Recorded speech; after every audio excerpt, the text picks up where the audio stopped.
What's up, guys? I'm BTC. Moira is one of the most popular characters right now and can be very strong in certain lineups. So today, I've got for you the top 5 tips for Moira.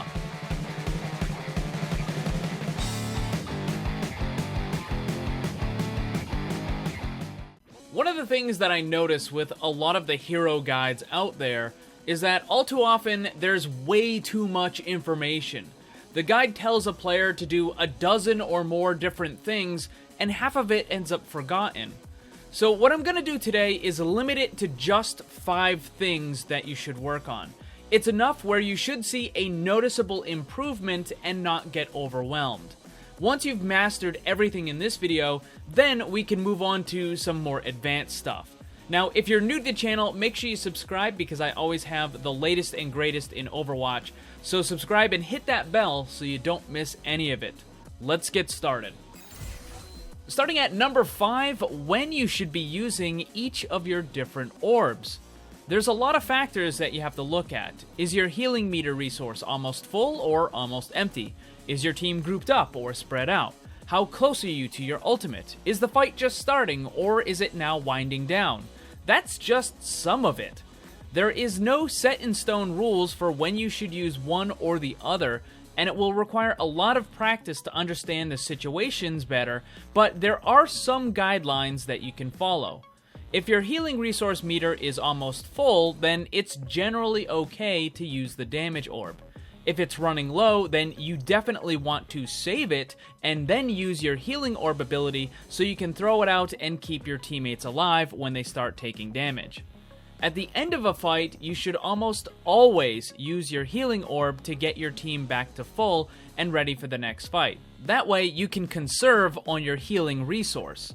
If you're waiting for a fight to start and both teams are just kind of poking at each other, you can throw out a damage orb to simply build up your ultimate. But once you do have a full charge, don't throw the damage orb anymore during those poke situations, because at that point, you're just helping the enemy team build their support ults. For the most part, you should only throw 1 damage orb for every 3 healing orbs that you use. Again, this isn't something that's set in stone, but that ratio should give you a bit of a better idea of which orb you should be using. Number 4, when you do throw those orbs, you need to get the most and maximum use out of them. This means you need to start bouncing the orbs off of walls at better angles, and of course it doesn't matter whether it's a damage or a healing orb, you want to get the most use out of both of them. The cooldown for the orbs is 10 seconds, and the duration is also 10 seconds, or until the orb is fully depleted. For reference, healing has 300 and damage has 200. You aren't going to get full usage out of every single orb that you throw, but that should be your goal. If you throw a healing orb directly at a teammate, it might heal that player a little bit, but after that, it's probably just going to start bouncing around further on down the map and will be completely useless for the rest of its duration. You should always try to angle the orbs so that when they bounce, they will continue to stay in the area and still be effective. Bouncing the orb off the floor is almost always a terrible idea.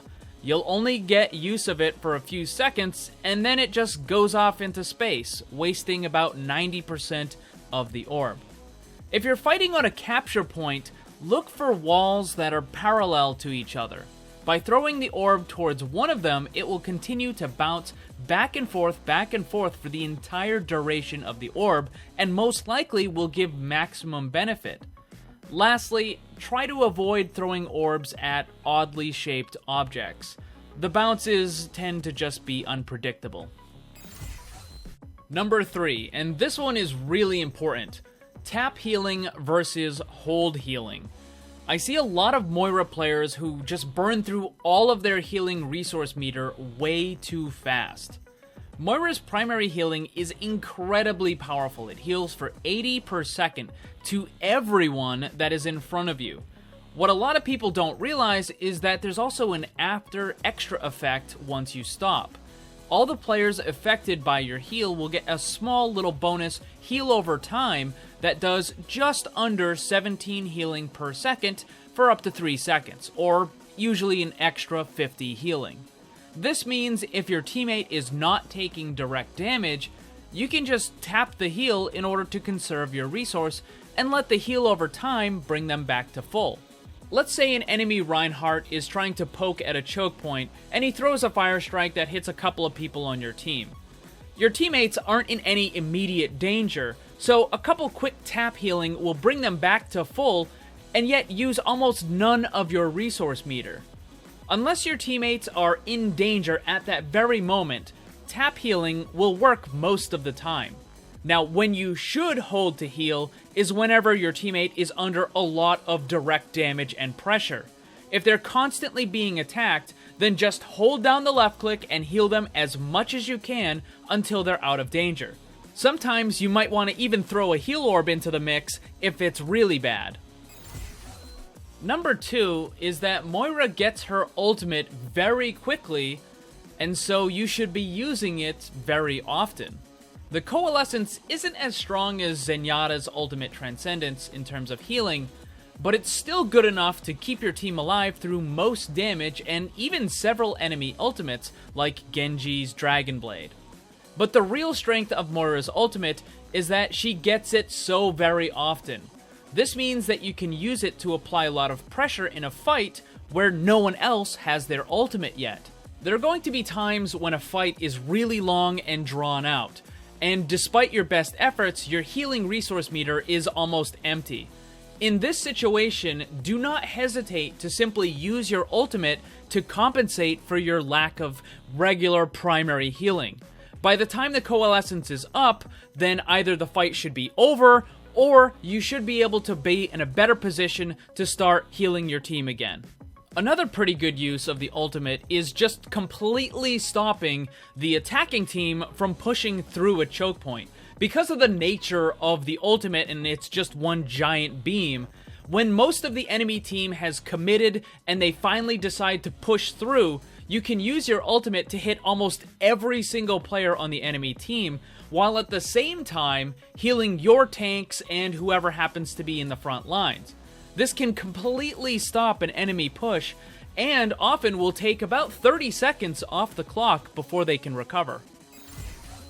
And number 1, if you're not healing, then you need to be dealing damage. Moira needs to deal damage in order to refill her resource meter. It does refill on its own, but it's incredibly slow, and you can't rely on that. The trick is to find the correct balance between healing your team and damaging the enemy. The general rule is if you're not looking at your team with left click, then you need to be looking at the enemy with right click. Make no mistake, Moira is a healer first and foremost, but also you have to do damage. And I understand, you're going to have those teammates that will constantly complain that you shouldn't be trying to deal damage, but the fact of the matter is, it's required if you want to be a good healer. You need to have the healing resource, and in order to have that, you have to deal damage. One of the ways that you can always keep your healing resource meter at a good level is by constantly holding down the right click. Really, there's almost no reason not to. It doesn't matter if you have no chance of actually getting the elimination on the enemy. The goal is not for that, it's to refill your healing meter. Remember, there's no reload, there's no cooldown. There's almost no reason to just not hold down that right click. If you combine this with the tap healing that I mentioned before, you should very rarely run into a situation where you actually fully run out of your healing resource. So those 5 things are the basics of the character that you really have to practice and get that down. You have to find that balance between the damage and the healing, and also make sure you're maximizing that effectiveness of those orbs that you're throwing out. So you should be trying to practice all 5 of those things in all of your matches. And once you got all that down, then we can start moving on to the more advanced techniques using the fade tricks and all that sort of stuff. Now, if there's another character that you'd like to see me go over, let me know down in the comments. Thanks for watching. Make sure to check out my Discord server. Follow me on Twitch and Twitter. The links for that stuff are down below. And remember, always blame the controller, because it's never your fault. Also, special thanks to all my Patreon supporters for helping to make this all possible. If you'd like to see what kind of cool rewards you can get for supporting the channel, check the links on screen and down below.